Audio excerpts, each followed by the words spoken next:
With week 1 of season 3 in full swing, it's time to jump straight into the new raid, Manaforge Omega. But first, a live, authentic reaction. Holy shit, that was sick. World of Warcraft, the pinnacle of MMORPGs.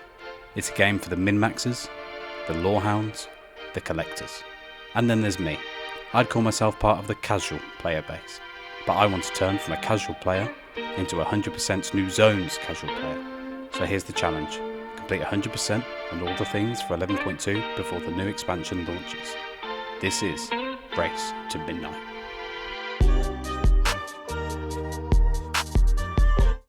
First up, we tackle Plexus Sentinel. Mechanics wise, the boss was very simple to heal. In phase 1, it's a simple knockback, randomly targeting players to leave puddles on the floor, and a tank buster, which is yet another but bigger puddle. Phase 2 begins when he reaches 100% energy, and it leads you to run down the corridor following him and using your Reshiwraps to skim through the barrier whilst dodging random stuff littered all over the floor. This repeats until the end of the fight. Now in terms of my performance, learning cooldowns, when not to overheal and remembering my buttons, I managed to pass a 44%, which is a good place to start comparing from. There wasn't any specific loot drops I was after from this guy, but as usual, one pull, one kill. Lumathar we took on second. Again, some very easy to execute mechanics. In phase 1, a ring of ads slowly pulls around you and a few players get targeted with a web. You have to kill one of the ads to break a gap in the ring, and the targeted players run through and snap the web around the edge of the arena, as it leaves a damage over time on the floor which must be avoided. In phase 2, however, this gets a little bit trickier. The boss now does a frontal, which must be soaked by the entire raid, and also a big AoE attack, leaving puddles on the floor. From a healing perspective, I found it best to use my big spenders when this AoE is going off, until I died at least. I passed relatively low, but for my first attempt on the boss, I wouldn't say it's too bad. The trinkets that drop from this boss, however, are incredibly important, and they are 2 of the recommended bested slots for Mistweaver, so I'll definitely aspire to get one of these in the future. And also, this is when we start to get set pieces drop, but as you see, one shot, one kill. Third up is Soulbinder Nazandri, a much more simple boss in my opinion. There's not too much to talk about here. 2 players are targeted with beams and have to aim them into the 2 nearest canisters. This will break out 2 ads which must be cleaved down. A few players will be targeted with orbs, which require players to move out from the group, as getting hit by an orb causes a slow debuff and hits for a fairly large amount of damage. After, let's say, 6 canisters have been broken, the next break will cause all the rest of the mobs to spawn, and once again, these must be cleaved down as quickly as possible as they do very big raid-wide damage. The passing on this, again, wasn't the best, but something to keep in mind is this was my first attempt at raid healing, and also first attempt on most of these bosses as we one-shot pretty much all of them. The drops are quite important. There's a staff, and again, another set piece. However, I didn't really get either to drop, so no progress made there. Oh no! Oh, okay. Guys, jumping doesn't work here. Every gate that's Neither does not! Wait, no, What? What happened? Thought I'd include that clip because I found it quite funny at the time, being killed by environment rather than actual mechanics. Forge Weaver Araz is up 4th. As you'll see from the clip in the background, the mechanics of this fight absolutely eluded me. Whilst the raid leader was explaining, I'm pretty sure my dumb brain just completely switched off. But there's a soak, then an ad spawns that must be cleaved. The next set of ads spawn after 3 players have been targeted, and they must move as far away from the collector as possible. These ads are then cleaved down before they reach the collector, or it is an instant wipe. Next up is the intermission, where all the collectors must be killed, and you must dodge all of the lines. Finally, we hit phase 2, where all players are pulled into toward big singularity at the edge of the arena. Again, ads spawn and must be cleaved down before they reach singularity, just to add a bit of, well, effort to the boss. In terms of passing, I passed quite well on this fight. In fact, I was quite proud of the amount of healing I was able to get off, considering I didn't really know what I was doing. But In terms of drops, there isn't really anything too spicy, especially on normal, that this guy drops. He does, however, drop a set piece, which obviously everybody is pining after this early into the season. Most of us are sitting on 1 piece or 2 piece, so all of these drops do count.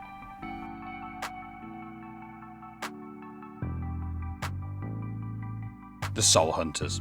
This boss is arguably one of the most mechanic heavy in the raid, but also not really. There's an awful lot going on, but a lot of it is predetermined. Each boss has their own intermission phase, which isn't as important on normal because the damage isn't really very high, but will become very relevant when we reach heroic difficulty. The 3 bosses don't share health, and it's important to kill them as close to each other as possible. 2 soaks spawn at the start, along with 2 players who should be assigned to soak them. When the damage stacks reach too high to maintain, then as healers we must dispel them to put the debuff onto someone else. Again, that is only really prevalent in heroic, but it's good to know that we tried it on normal. There's a big green charge across the arena that also must be soaked, and in terms of intermission, there's some orb soaking, dodging lines and avoiding frontals, but all of this is going on at the same time and can sometimes get a bit chaotic. In terms of drops from this boss specifically drops the boots, which apply a nice little buff to our Reshi wraps, causing them to go off, I think it's 30% on normal, more regularly. Also, they do drop a set piece, and shoulders are quite coveted, so again, we were angling for one of these, but no luck for me, unfortunately. Fractalus. This is my favourite boss of the encounter. With a unique mechanic using walls, the entire platform is split up into 6 sections which are marked by blue crystals on the floor. 4 players are targeted to drop and in quotations, wall, which they must move out of the safe lane we've been designated and place it into one of the other lanes when the ability pops. If this stacks up to 6 walls in total, well, then it's an instant raid wipe. However, we got pretty lucky. A few players are also targeted to step back out into the lanes where they already were to clear a wall, and again, not many of us knew what we were doing, but 1 shot, 1 kill, you take what you can get, we managed to clutch up the kill. This boss drops a trinket and also another set piece, but same old, never lucky. Traditionally, boss 7 of a new expansion raid is relatively more difficult than the others. This is Nexus King Salhadar. I've definitely butchered the name of that. This boss is split up into 3 phases, but they're all relatively simple to explain. There is a tank frontal and then a soak. If you get hit by the tank frontal, you get hit with a debuff, which will eventually kill you. It's important to soak because there's already a debuff on you, which you need to clear all 3 stacks of. Again, this will kill you. Players will get targeted with various different lines, which they must move out of the group until we get to phase 2, which is the add phase. Using the Reshi wraps up onto a platform, we must then cleave down and target an add. Phase 3 begins with his dragon. He then gets on top of his dragon and it takes double damage for a small period of time. This is when you lust. In terms of mechanics, it's very simple. There are lines that you must dodge along the floor, portals that place that again drop more lines. It's very simple. It wasn't too hard of a boss for us on normal, but that will definitely change on heroic, and I'm not looking forward to it. I can see this being a big block in our progression. And finally, we have the big boss of the raid, the big man himself, Dimensius. This fight itself was relatively simple. I mean, we did wipe quite a few times trying to get to this point, and this was already a few raid nights later.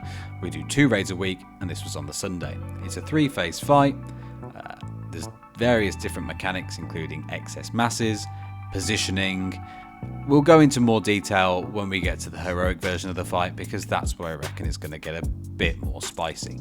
But to put it simply, phase 2, you need to make sure you don't get knocked off the platforms, and phase 3 is it's far easier than 1 and 2 to get down.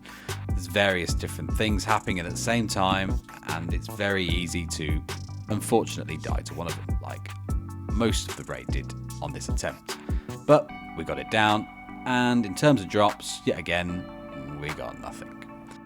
We then had a few hours left, so we decided to jump into heroic. Plexus Sentinel is pretty much the same, apart from the fact that now there is a soak that you must do whenever the tank casts his knockback. They must be split into two groups. The first group must soak first, and then within a couple of seconds the second group must walk into soak. This is to stop as much damage as we can from going out, but simple enough. It was an easy enough fight. Again, one try, we got him down. I only managed to pass a 27, but what you've got to understand is at this point now I am competing with those who are doing splits, so my numbers are going to look awful. I also learnt during this fight that my clicking and my buttons are a little bit off. I'm used to playing in Mythic Plus now because we've had a few days of that, and I'm playing it like it's M+ instead of Raid. Lumithar is a little bit different in regards to the heroic version. In terms of killing the adds, they must be hit with the tank frontal first. So the way our raid leader organised it was we'd go around in a circle to make sure we maximise as much of the space as possible. In terms of the fight, it got a bit sketchy towards the end, but we still managed to pull through. I think this was after 2 or 3, maybe 4 wipes. But my passes say it all. I did not enjoy this boss. In truth, on normal, I didn't really understand it, but that being said, I do now. Another thing to add with this boss is that the groups must take it in turn to take the soak. If you take a double soak, you take a large DOT and end up dying, which is what happened to most of us. But we got him down. Finally, we did manage to get down the heroic Soulbinder. This was a very clutch kill. It didn't take us too many times, but it was our last attempt of the night. In terms of heroic, the mechanics are pretty much the same, but it needs a hell of a lot more cleave because she summons far more adds. And they do, as you can see on the screen with the raid bars, a hell of a lot of damage. How I only managed to pass 6 on this fight is completely beyond me. But we stuck it through, we learnt the mechanics, and we did manage to get there in the end. Part of healing for me was very stressful.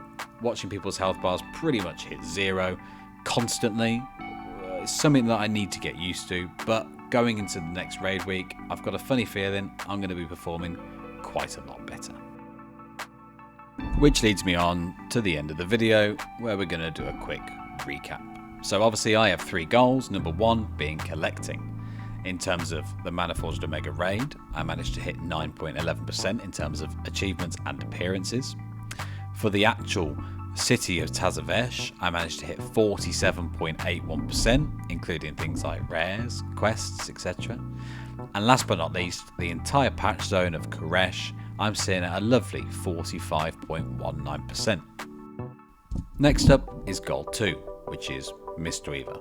Now, this is where I'm only going to look at the raid passes, but in terms of heroic, they're not really worth looking at or mentioning at the moment, but I promise they will go up and they will get better. But in terms of normal, passing a 34.4%, when we did manage to one-shot most of the bosses, I'm pretty proud of, considering I've never done anything like this before. It was exciting to see the big number go up. And last but not least, I know you've just been watching the last 14 minutes of it, but ahead of the curve. In terms of normal progression, week 1 we managed to get 8 out of 8, and heroic progression we got 3 out of 8, which for 5 hours total of raiding, for us as a casual guild, I'd say it's pretty good. But you guys will have to let me know what you think.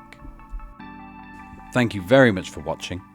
I hope if you have any comments or suggestions, please let me know, because I'm happy to try and include them. I hope that the video quality, the audio quality, and just the general premise of the video was a bit better executed than the first one. As I say, any information you have for me always helps. Thanks.